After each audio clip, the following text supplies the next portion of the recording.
এই পরাণের দুর্নীলিমায় রাতের তারালোয় ভাঙা ঘরে প্রবেশ করে চাঁদ কুমারী মেয়ে।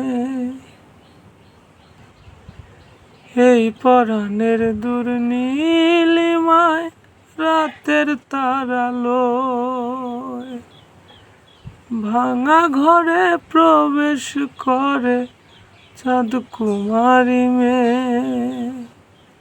চুলের খোপা খুলে মেঘ ছড়ালো কুলে, চুলের খোপা খুলে মেঘ ঝরালো কুলে। রূপের হাওয়ায় মাতাল হলো সারা বালুচর, কপাল দোষে কষ্ট পোষে আমার অন্তর।